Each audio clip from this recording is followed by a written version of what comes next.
Être restaurateur, c'est redonner vie à un instrument qui est plus ou moins abîmé, plus ou moins usé. C'est redonner ses lettres de noblesse, on peut dire, à un instrument qui est parfois centenaire. Et dans mon domaine, c'est vrai que c'est la facture ancienne. Ce sont des instruments qui sont du début du XXe siècle, pour certains même XIXe. Quelles que soient les marques, c'est la période la plus riche au niveau qualité, fabrication, qualité sonore. Et c'est ce que je mets souvent en avant, c'est la qualité du son. Parce que tout piano ancien n'est pas forcément intéressant à restaurer. Il faut que ce soit avant tout quand même un piano de qualité. Et donc la marque de l'instrument compte beaucoup.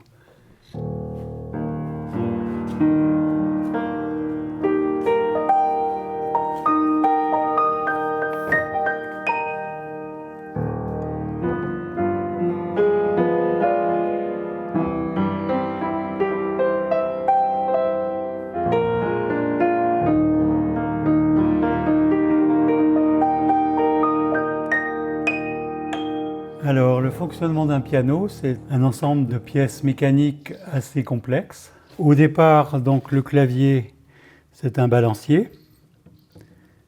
C'est une pièce de bois en tilleul. C'est un bois très léger, avec donc, pour les touches blanches, un plaquage en ivoire. Pour les touches dièse, une partie en ébène. Et c'est donc ce clavier qui va donc actionner le chevalet, cette pièce articulée ici, avec un petit bâton qui va pousser le marteau étant cette pièce. Voilà. Et donc ce petit bâton va pousser le marteau, et ce petit bâton va s'échapper à un moment donné, ce qui s'appelle le bâton d'échappement, et c'est celui-ci qui va donc projeter le marteau sur la corde, et donc provoquer le son. Et dans le même mouvement, c'est l'étouffoir, la pièce qui est à ce niveau-là, qui va se dégager pour pouvoir laisser résonner donc la corde. Tant qu'on aura le doigt sur la touche, la résonance va rester. Et dès qu'on va lâcher le clavier, la résonance va s'arrêter.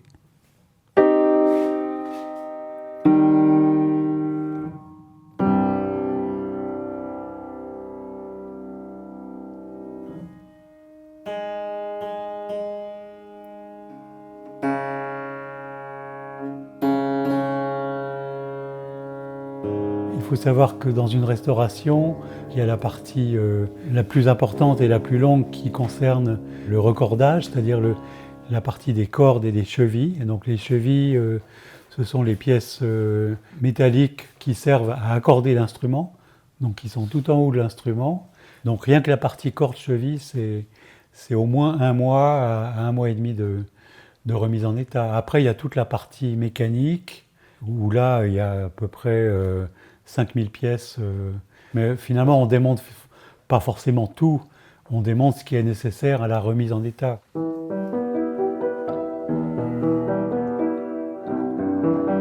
Le travail de remise en état d'un clavier, c'est très long. La touche en elle-même, c'est du tilleul. Et donc, l'ivoire, en fait, c'est un plaquage. C'est la queue d'ivoire ici et la tête à ce niveau-là. Donc, c'est un plaquage qui fait moins d'1 millimètre. Donc c'est très souvent la tête d'ivoire qu'on remplace. C'est très rarement cette partie-là.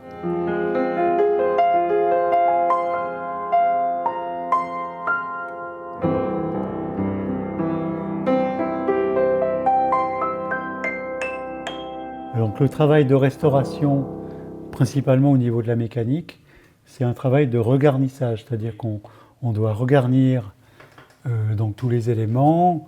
Par exemple, les petites lanières, là, c'est la première chose qui va casser, qu'on va être obligé de décrocher pour démonter le marteau. En fait, la lanière fait le lien entre le marteau et le chevalet. C'est par la lanière que le marteau revient à sa position de repos.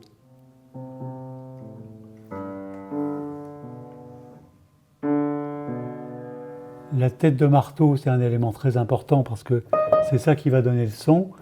Les têtes de marteau vont être envoyées pour être feutrées en Allemagne. On est obligé de sous-traiter cette opération par un spécialiste, un garnisseur de marteau.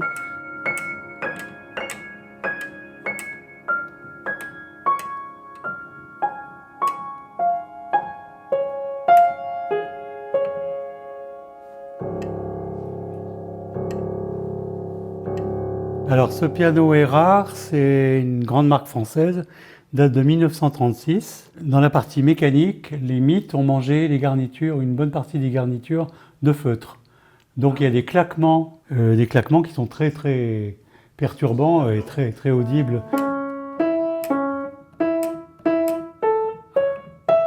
Alors certaines notes ne claquent pas. Là c'est flagrant. Il y a des touches où on n'a plus du tout de garniture. Par exemple, celle-ci elle a beaucoup de jeu. Donc là il va falloir dégarnir l'ancien feutre. Et après donc on va coller des petits rectangles finalement qui ne seront pas plus hauts que cette pièce de bois. On va enfoncer le feutre jusqu'à cette profondeur, là à peu près jusqu'ici. Et on va, en attendant que la colle sèche, on va coincer le feutre pour s'assurer que le feutre est bien collé sur le bois.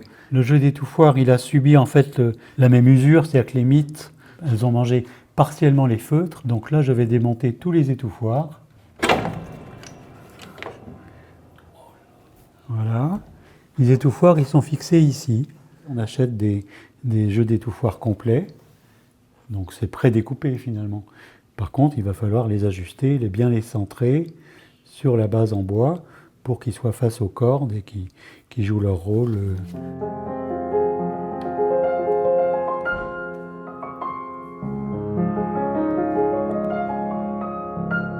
Alors pour bien exercer ce métier, il faut surtout avant tout de la patience.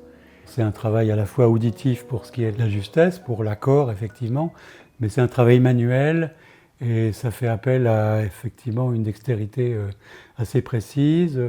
La vue est vraiment sollicitée aussi parce qu'on travaille sur des éléments surtout de mécanique, des choses très petites. Donc il faut être très méthodique parce que chaque pièce a sa place. Dans un clavier, donc il y a 85 touches ou 88 sur les pianos plus modernes. Donc il faut effectivement quand on doit déposer un clavier, il faut mettre toutes les touches dans l'ordre. Il faut être très ordonné.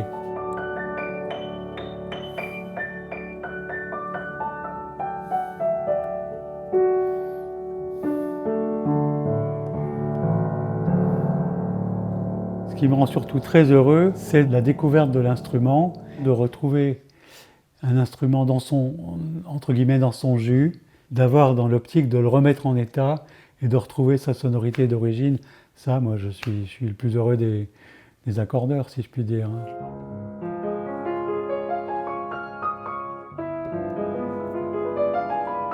J'espère que la relève va prendre forme, c'est-à-dire qu'à un moment donné, il va falloir que des jeunes s'intéressent à la profession si on veut sauver ces instruments et qu'on profite surtout de la qualité de ces instruments qui est, à mon sens, vraiment exceptionnelle.